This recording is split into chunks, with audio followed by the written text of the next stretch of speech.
truth. The I-Team spent weeks combing through the case. The News 12 I-Team, making a difference. It actually took a news reporter to get them here. Thank you for trusting us with your stories. News 12, on your side. Get $1,900 off a new AC unit. Come in, Mr. Central. From the station that's on your side, this is News 12, First at 5. Patrons already in Columbia County as we get ready for the Augusta National Women's Am. While players are focused on the course, local businesses are focused on giving a good time. The lady golfers are ready to kick off the tournament at Champions Retreat, and you can bet there will be plenty of patrons following their favorite female golfers. It's not just North Augusta or Augusta welcoming them. Businesses in Columbia County are preparing to host some patrons during this time. Our Nick Dillon is live at 5 from Evans. Nick, what are businesses telling you about these next 2 weeks? Yeah, well, they're considering that this is the first day of a 2-week hectic period full of golf patrons coming to town. And over the next 2 days, the Augusta National Women's Amateur will be taking place right down the road at Champions Retreat. And those competing and those spectating will have the Riverwood Town Center with local food options just under 3 miles from the course. Wrdw Coffee House and Ironwood Tavern are locally owned in this shopping center. And the bar manager at the Ironwood Tavern says that these weeks, it's all hands on deck. Definitely brings in a lot of people. We always have our regulars up here most days, so they'll be coming up here to kind of see who they can see. Some of the women will come up here if they have time after their rounds and everything, and we definitely get the caddies while they're on their breaks as well. So it gets crazy in here. And coming up all new on News 12 at 6 o'clock, I'll have more on what these businesses are expecting over these next 2 weeks as golfers look to tee it up. An exciting time for sure. Thanks for that, Nick. All afternoon, some of the world's best women's golfers have been getting their final preps in before the shots start to count tomorrow. For many players in the field, this isn't their first time in this tournament. They'll play the first 2 rounds at Champions Retreat, then the final round. That's at Augusta National Saturday. Our Dan Booth has more from the players coming up in the next half hour on their nerves and their preparation as they enter round 1. Will, I know you were out there last year. Gorgeous course. Just an incredible time for these aspiring golfers because, I mean, as we forget, they're amateur golfers, but they are playing on golf's biggest stage. And they are incredible players, don't get it wrong. Last year, ironically, had a lot of weather roll through on one of the final rounds before they went to Augusta National. Riley, kind of the same story here, but what can we expect out there? Yeah, guys, luckily we do look dry for the first few days of the Augusta National. Thanks, Riley. Metro Nashville Police releasing the body cam video showing the heart-stopping moments as officers burst into a school to stop an active shooter. A heavily armed shooter walked the Nashville private school halls, killing 3 children and 3 school staffers. It is something every parent dropping off a child at school this morning thought of, and it is just the latest in the investigation into what is now the 19th attack at an American school or university so far this year. It is the deadliest since 19 children and 2 adults died at Robb Elementary in Uvalde, Texas last May. And we want to warn you, the video is graphic and disturbing, so look away if you need to. Police say the 28-year-old attacker entered a side door before opening fire. 2 of the students killed were 9 years old. The other was just about to turn 9, about to have a birthday. Police say the shooter was under a doctor's care for an emotional disorder. They say the quick response helped save lives. There was no hesitating.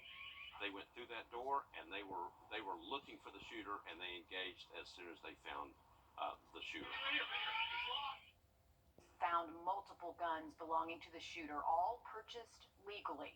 They also found what they're calling a manifesto. They say notes by the killer show a second possible attack location in Nashville, but the killer indicated there was too much security there. Police are still putting together a motive. South Carolina State University is implementing new safety procedures following a shooting over the weekend. It's the second shooting on campus in the last month. The president of the university also announcing new security measures on campus, which include no non-student visitation after 9 p.m., increased health and safety inspections, and the employment of 6 armed guards at entry gates and night patrols. This move comes after University Police, SLED, and local law enforcement responded to shots fired at the Eugene Suites around 11:30 p.m. on Saturday. The campus was put on lockdown for about 2 hours while police searched for a suspect. Authorities lifted that lockdown after determining that there was no threat to people on campus. No injuries were reported, and so far no arrests have been made. Scientists for the federal government say documents used by Georgia state regulators to claim mining will not harm the Okefenokee Swamp and its wildlife. Today, for the first time, survivors of the 2015 shooting at Mother Emanuel Church in Charleston were in Columbia, urging senators to pass a hate crime bill. While some of them have shown public support for the legislation in the past, its lead sponsor says this is the first time that they've testified to lawmakers on its behalf. Our State House reporter Mary Green was there and has the details. During Tuesday morning's hearing, Mother Emanuel shooting survivor Polly Shepard noted a figure that's become a familiar echo in meetings and discussions like that one. That South Carolina is one of just 2 states without a hate crimes law. And I wonder why. I think if you had gone through maybe what we went through. Shepard sat alongside another survivor of the 2015 church shooting, Felicia Sanders. Sanders is also the mother of the youngest of the 9 victims, Tawanza Sanders, whose father, Tyrone, also testified Tuesday in support of the bill. It would provide for penalty enhancements, additional prison time and fines for people convicted of violent crimes that are determined to have been perpetrated as hate crimes. Those would be against someone because of their actual or perceived race, color, religion, sex, gender, national origin, sexual orientation, or physical or mental disability. Those violent crimes include, for example, murder, aggravated assault, and armed robbery, but would not include crimes like vandalism. I'm praying, I'm hoping that this hate crime bill pass so that no other family, it wouldn't stop it, but if they know they have consequences that's going to follow what they do, that'll slow it down tremendously. This bill has already passed the House of Representatives in a strong bipartisan vote, and it now sits with the Senate committee, which will next decide if it'll advance it up to the Senate floor for debate. That's where this bill died last year, on the Senate floor, with Republican leaders saying there was too much opposition to it to warrant a debate. Reporting from the State House, I'm Mary Green. Thanks, Mary. Feeling the wrath of a tornado as it hits your home can be unimaginable. But what about twice in a matter of months? Coming up, we'll introduce you to one family who's gone through just that when Live at 5 returns. Riley? And luckily, our active weather pattern finally going away over the next couple of days, but we are bringing back some weekend rain chances. We'll have that full forecast just after the break. Here at Augusta's Riverwalk, some views are better than others. All new on News 12 at 6 o'clock, we'll hear from Parks and Rec on their maintenance of this popular space, as well as other beautification efforts that are going on downtown. Time and temp. Half of the weekend. But if you are heading out to Champions Retreat out there tomorrow for the Augusta National Women's Amateur, nice weather for the most part, a little bit cool out there for those early tee times, just around 7:30, but later into the afternoon, we should be able to get the 60s back. Wind could be a factor early into the rounds. We are expecting those morning winds to be anywhere from around 10 to 15 miles an hour, but should start to calm down as we head later into the afternoon. Looking very nice Thursday and Friday before that rain arrives for the first half of the weekend. Back to nice weather Sunday, and then looking ahead to next week, Monday and Tuesday don't look too bad, but likely to have to track some more rain once we get past next Tuesday. All right, thanks, Riley. Georgia Governor Brian Kemp addressing the public about the recent severe weather in the state. He says an EF3 tornado ripped through Troup County over the weekend. The governor says at least 25 to 30 homes were completely destroyed, 100 others damaged, and 5 people injured. He also says the Army Corps of Engineers is monitoring dams and lakes, but several roads and bridges are still underwater. Kemp says he's thankful no one died during the storm. The devastation in West Point, Georgia is heartbreaking as people who live in the area work to figure out how to get back to some sort of normalcy. For one family, it's the second time in just 2 months that a tornado has actually hit their home. Amanda Rose spoke with the family as they figure out their next move. You just can't describe it. Decades of memories, now dust and rubble. This is what's left of Derek Winston's childhood home. You would have seen this big tree and she would have been dead.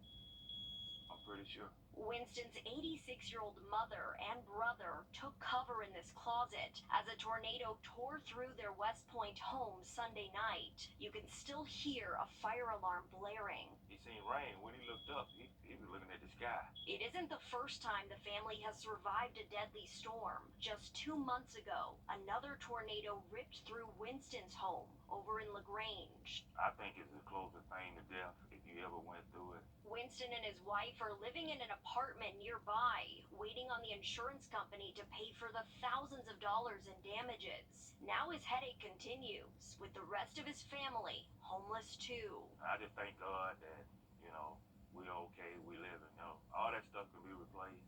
It's so sad. But she wanted to see, and she had seen it on TV. Neighbors dropped in to send their love and support. They say the town is resilient, and the people in it are fighters. God's going to be with them. God's going to be with them, and we're going to keep them in our prayers. And that's all Winston and his family can hope for. Just keep us in your prayers. I mean, that means a lot to us. Amanda Rose, Atlanta News First. Disaster-trained volunteers from the South Carolina region of the American Red Cross are being sent to Mississippi and Alabama following devastating tornadoes on Friday. In total, 7 volunteers will join the more than 140 workers already on the ground. Last week, an EF4 tornado was reported, which can bring wind speeds of up to 200 miles per hour. The workers will work with local and state officials to help those affected get the help that they so desperately need out there. Preliminary estimates show around 2,000 structures have been damaged or destroyed from the tornado. Coming up, we introduce you to a young man hoping you can grant him hope this afternoon. News 12, voted best weather coverage by the Georgia Association of Broadcasters. Morning. News for our latest sunshade giveaway winner to Miss Kimberly Moreno from Johnston, South Carolina. To get your own sunshade, just go to wrdw.com and click on contests, and you can enter your email right there.